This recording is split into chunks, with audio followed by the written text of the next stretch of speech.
അടിപൊളി ക്ലൈമറ്റ്, അതിൻ്റെ ഒപ്പം തന്നെ ചൂട് ചോറും മലയില നല്ല എന്ത് ആടാണ് തരി ചെമ്പരി ആടാ ചെമ്പരി ആടിൻ്റെ മട്ടൻ കറി. ഇതുവരെ നിങ്ങൾ ടേസ്റ്റും കൂടി ചെയ്തിട്ടുണ്ടാവില്ല. എന്നാൽ നമുക്ക് ഉണ്ടാക്കണത് നോക്കാം. സവോള വാട്ടിക്കൊണ്ടിരിക്കാനാണ്. നല്ല ലൈറ്റ് നല്ല ഗോൾഡൻ ആയി വരുമ്പോഴത്തേക്കും അതിനകത്തോട്ട് തക്കാളി എല്ലാം മിക്സ് ചെയ്യും. അപ്പോൾ അതിനകത്ത് എന്തൊക്കെയാണ് ആഡ് ചെയ്യണത് അതനുസരിച്ച് ഞാൻ പറഞ്ഞുകൊണ്ടിരിക്കാം. വേറെ കുക്കറിൽ മട്ടനും ഉരുളക്കിഴങ്ങും കൂടി വേവിച്ച് വെച്ചിട്ടുണ്ട്. അപ്പോൾ അത് കുറച്ച് കഴിയുമ്പോൾ എടുക്കുള്ളൂ. സവാള വാട്ടിയതിൽ തക്കാളിയും പച്ചമുളകും കൂടി എടുത്തിട്ട് പിന്നെ ഞങ്ങളിവിടെ ചതച്ച ഇഞ്ചിയും പിന്നെ ഗാർലിക്കും കൂടി പേസ്റ്റ് ആക്കിയത് ഇതിനകത്തോട്ട് ഇട്ടിട്ടുണ്ട്. അപ്പോൾ ഇതൊന്ന് ലൈറ്റ് ബ്രൗൺ ഒക്കെ ആവണത് വരെ അടുത്ത മസാലപ്പൊടി ഇടാം.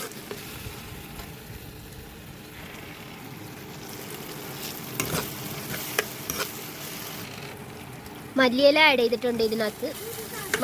മല്ലിപ്പൊടി ആഡ് ചെയ്തിട്ടുണ്ട് ഇതിനകത്ത്.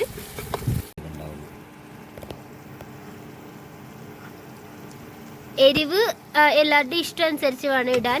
ഇവിടെ താരിക്ക് ഒരു 3 സ്പൂൺ ഇടിച്ചമുളക് ഇട്ടിട്ടുണ്ട്, കുറച്ച് സ്പൈസിന് വേണ്ടി. പക്ഷേ മുളക് ഞങ്ങൾ കൂട്ടിയിട്ടിട്ടുണ്ടെങ്കിലും പച്ചമുളക് ഒരു 2 കഷ്ണം ഇട്ടിട്ടുള്ളൂ ഞങ്ങൾ. കുരുമുളകൊക്കെ അല്ലെങ്കിൽ ഇടണമല്ലോ.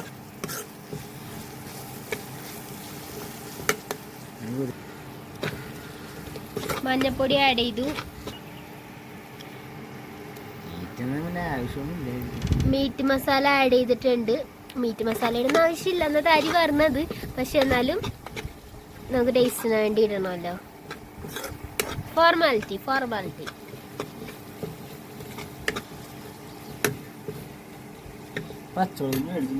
നമ്മുടെ മട്ടനും ഉരുളക്കിഴങ്ങും കൂടി കുക്കറിനകത്ത് വെന്ത് നല്ല സൂപ്പറായിട്ടുണ്ട്. കിടക്കണത് ഇവിടുത്തെ മട്ടൻ്റെ നെയ്യാണ്. ഇത് മൊത്തം ഇങ്ങനെ കിടക്കണത്, വെളിച്ചെണ്ണ അല്ല. നല്ല കിടിലം മട്ടനാണ്. നിങ്ങൾ മണാലിക്കും എവിടെയെങ്കിലും വരുവാണെന്നുണ്ടെങ്കിൽ, അതായത് ഹിമാചൽ പ്രദേശോട്ട് വരുവാണെന്നുണ്ടെങ്കിൽ എന്തായാലും ഇവിടുത്തെ മട്ടൻ ട്രൈ ചെയ്യണം കേട്ടോ. നല്ല അടിപൊളി മട്ടനാണ്, നാട്ടിൽ കിട്ടണ മട്ടനല്ല. മസാലയ്ക്ക് എല്ലാം ഇട്ട് കഴിഞ്ഞിട്ട് ഞങ്ങൾ ഇതിനകത്തോട്ട് മട്ടൻ ആഡ് ചെയ്തു. ഇനി ഈ കറിയും മസാലയും എല്ലാം കൂടി നന്നായിട്ട് ഇങ്ങനെ കുറുകി വരും. എന്നിട്ട് ഇതിൻ്റെ പൊക്കത്ത് ഒരു എണ്ണ തെളിഞ്ഞു വരും. അത് ഇവിടുത്തെ നെയ്യിൻ്റെ ആണ്. മട്ടൻ ചിലവർ മട്ടനകത്ത് ഉരുളക്കിഴങ്ങ് ഇടൂല, പക്ഷെ ഞങ്ങളുടെ വീട്ടിലൊക്കെ ഉരുളക്കിഴങ്ങ് ഇടും എന്ന് വെച്ച് ഞങ്ങൾ ഉരുളക്കിഴങ്ങ് പ്രേമിയാണ്. ഓക്കെ, അപ്പം ഇനി ഇത് മൂടി വെക്കാൻ പോണേണ്. അത് കഴിഞ്ഞിട്ട് തിളച്ച് നല്ലപോലെ ഇങ്ങനെ കുറുകി കഴിയുമ്പോഴത്തേക്കും ഞാൻ നിങ്ങൾക്ക് കാണിക്കാം. Okay, done. അപ്പം ലാസ്റ്റ് ഫൈനൽ ടച്ചാണ് ഞങ്ങളുടെ ഗരം മസാല. അത് കറി തിളച്ച് കഴിയുമ്പോഴത്തേക്കും ഇടാറുള്ളൂ. അപ്പം അതും കൂടി ഇട്ട് കഴിയുമ്പോഴത്തേക്കും കറി അങ്ങാടി ഇരുന്ന് നല്ലപോലെ വറ്റും.